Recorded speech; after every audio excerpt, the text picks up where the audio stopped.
Yo yo yo, salam perhubungan luar biasa. Halo teman-teman para pejuang sekolah kedinasan. Bertemu lagi bersama saya Putra di channel Putra Perhubungan. Konten sederhana namun penuh makna.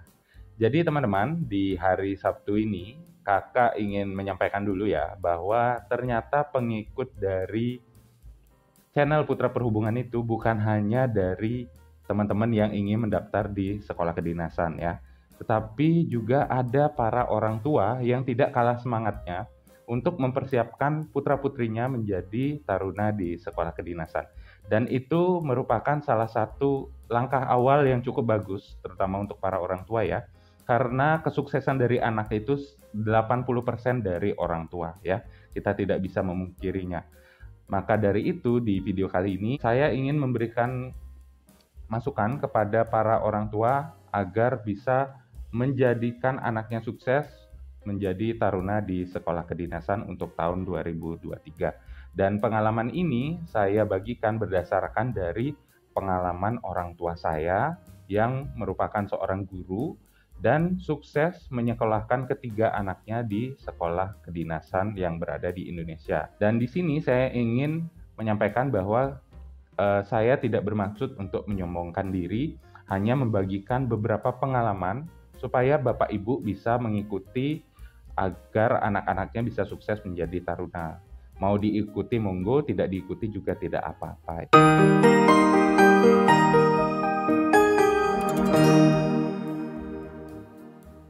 Oke, kita langsung saja menuju ke pembahasannya terkait dengan apa saja yang harus dilakukan oleh para orang tua untuk mempersiapkan anak-anaknya agar bisa sukses menjadi taruna di sekolah kedinasan tahun 2023 ya. Nah, jadi Bapak Ibu, berdasarkan dari pengalaman Bapak saya ya, yang harus Bapak Ibu lakukan adalah yang pertama mencari informasi sebanyak-banyaknya dan sedetail-detailnya mengenai sekolah kedinasan yang berada di Indonesia, baik dari segi persyaratannya, lokasi tempat sekolah kedinasannya, atau bahkan biaya pendidikannya. Dan itu haruslah detail agar sebagai acuan untuk nanti Bapak Ibu bisa menyodorkan kepada anak-anaknya. Jadi di sini saya sedikit bercerita mengenai pengalaman Bapak saya dulu, bahwa dulu kesalahan dari bapak saya itu adalah bapak saya itu sangat buta terhadap yang namanya sekolah kedinasan. Jadi benar-benar tidak tahu apa itu sekolah kedinasan. Yang ada di benak pikirannya hanyalah anaknya bisa nanti kuliah di kedokteran untuk menjadi seorang dokter atau apoteker. Nah, alhasil pada saat kakak saya masuk SMA itu kakak saya tidak lolos di jurusan IPA tetapi masuk di jurusan IPS. Nah, itulah awal kekecewaan dari bapak saya ya, karena kan mimpinya untuk menjadikan anaknya dokter atau apoteker itu sudah pupus karena jurusan dari kakak saya itu IPS. Jadi kakak saya itu dikritik habis-habisan ya, tetapi akhirnya kakak saya bisa membuktikan bahwa pilihan untuk memilih jurusan IPS itu tidaklah salah. Dan singkat cerita, jadi dulu pada saat bapak saya sudah mengetahui kakak saya masuk jurusan IPS, bapak saya tidak menyerah. Jadi beliau melimpahkan kakak saya menyekolahkan di Universitas Udayana Bali mengambil jurusan sarjana hukum.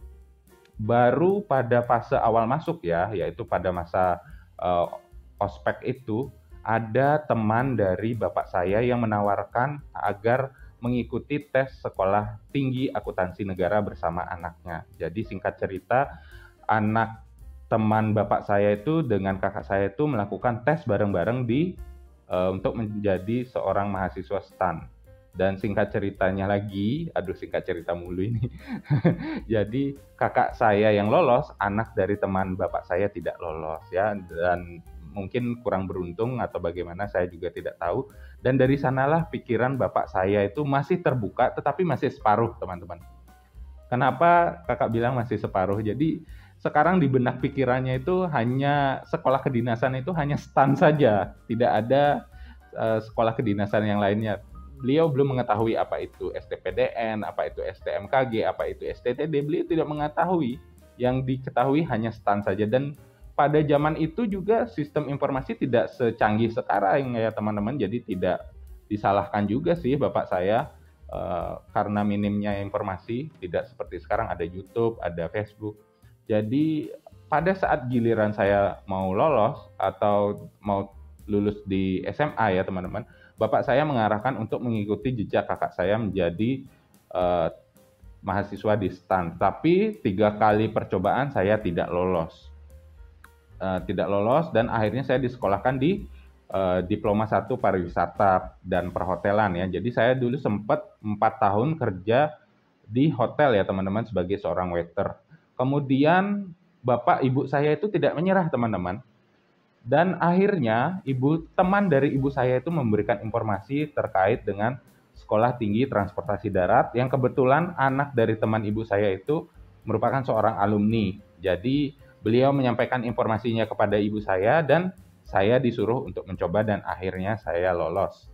Dan kemudian giliran adik saya arahkan juga untuk bisa mengikuti jejak saya dan akhirnya lolos juga menjadi seorang taruna di Politeknik Perkeretaapian Indonesia Madiun angkatan pertama tahun 2014. Jadi meskipun cerita dari pengalaman saya ini cukup panjang ya, ada hal yang harus Bapak Ibu ketahui, yaitu kuncinya adalah mencari informasi sebanyak-banyaknya mengenai sekolah kedinasan yang berada di Indonesia terkait dengan biaya pendidikan, lokasinya, kemudian persyaratannya. Jadi seperti itu langkah awal yang pertama ya Bapak Ibu. Kemudian kita masuk ke langkah yang kedua, yaitu setelah Bapak Ibu mengumpulkan informasi terkait dengan sekolah kedinasan, Bapak Ibu kemudian mengkomparasikannya dengan putra-putri Bapak Ibu sekalian. Jadi mulai sekarang itu persyaratan dari sekolah kedinasan itu harus dicocokkan, atau dalam artian Bapak Ibu harus mengenali karakter dari anak-anak Bapak Ibu sendiri. Apakah dari segi persyaratan fisik itu memenuhi, contohnya tinggi badan dan lain-lain sebagainya. Karena kenapa? Banyak sekali orang tua itu tidak teliti ya, terutama juga anak-anaknya juga tidak kalah kurang telitinya. Jadi sudah jelas di persyaratan, kita ambil contoh di sekolah perhubungan ya, bahwa minimal tinggi badan untuk wanita itu adalah 155 cm, tetapi anaknya yang memiliki tinggi badan 153 dipaksakan untuk mengikuti seleksi penerimaan calon taruna di Sekolah Kedinasan Kementerian Perhubungan. Memang pada saat tes administrasi, tes SKD itu lolos, ya, dan ini memang kisah nyata dari subscriber saya, lolos, tetapi pada saat tes kesehatan itu dijegal ya teman-teman, karena kurangnya tinggi badan, dan itu merupakan salah satu hal fatal. Jadi mulai sekarang Bapak Ibu harus mengkomparasikan antara persyaratan dengan karakter dari anak-anak Bapak Ibu agar tidak mengalami hal seperti yang saya sampaikan tadi ya. Jadi sudah rugi biaya, sudah rugi waktu, tenaga, jangan sampai hal seperti itu. Masukkan ke sekolah kedinasan yang sesuai dengan karakter dari dari anak Bapak Ibu. Jadi seperti itu. Kemudian langkah yang ketiga adalah Bapak Ibu harus berbicara dari hati ke hati kepada anak Bapak Ibu ya.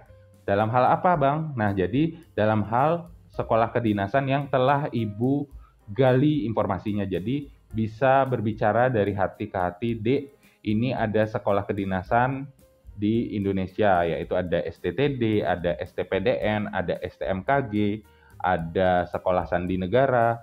Ini enak loh Dek, nanti kalau sudah lolos langsung diangkat menjadi seorang PNS. Dan harus disampaikan terkait dengan keinginan Bapak Ibu. Syukur-syukur keinginan Bapak Ibu itu disambut bersama juga dengan anak Bapak Ibu. Dan ini terjadi juga teman-teman ya, pengalaman dari rekan kerja saya yang dari dulu itu tidak bertanya kepada anak-anaknya terkait dengan minat untuk masuk di sekolah kedinasan. Contoh, jadi teman saya ini sudah memplanning anaknya untuk menjadi seorang taruna di STTD ya. Jadi sebelum anaknya itu lolos atau lulus dari SMA itu sudah disiapkan ya, mulai dari tes bimbel, kemudian persiapan fisik, sampai ibu ini menyewa instruktur untuk membentuk fisiknya ya, agar bisa lolos pada saat tes kesamaptaan nanti.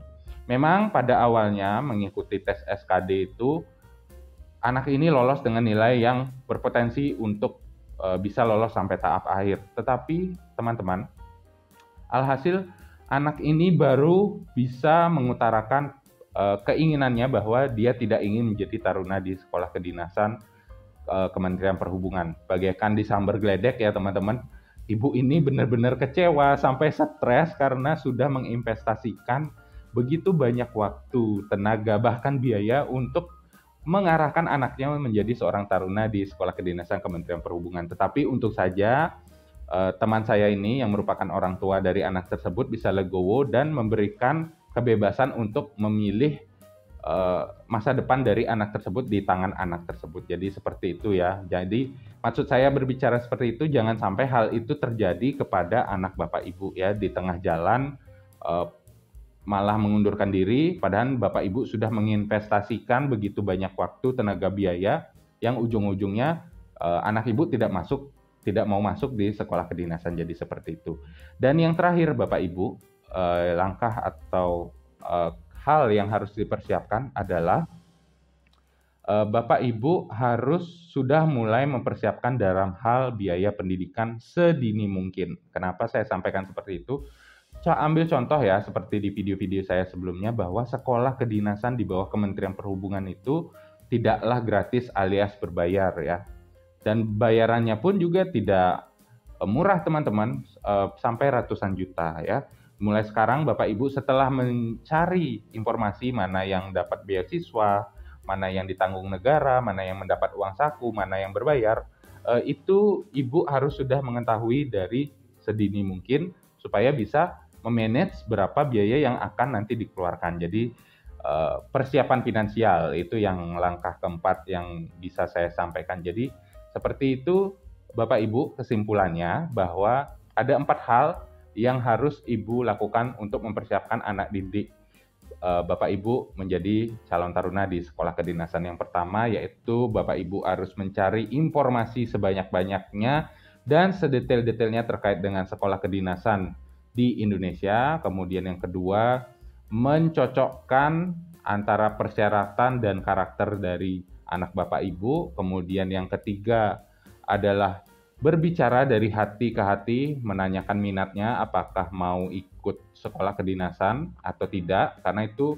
sangat berbahaya sekali kalau dengan keterpaksaan ya Bapak Ibu. Kemudian yang keempat adalah persiapan dalam hal biaya pendidikan. Jadi seperti itu Bapak Ibu, singkat saja video saya ini, semoga bisa menginspirasi untuk mengarahkan Bapak Ibu untuk menjadi taruna di sekolah kedinasan. Mau diikuti monggo, tidak diikuti juga tidak apa-apa, karena semua orang tua memiliki seni untuk mengarahkan anaknya menjadi sukses. Jadi seperti itu, lebih kurangnya saya mohon maaf. Jangan lupa untuk tekan tombol like dan subscribe-nya. Sampai jumpa di video edukasi selanjutnya.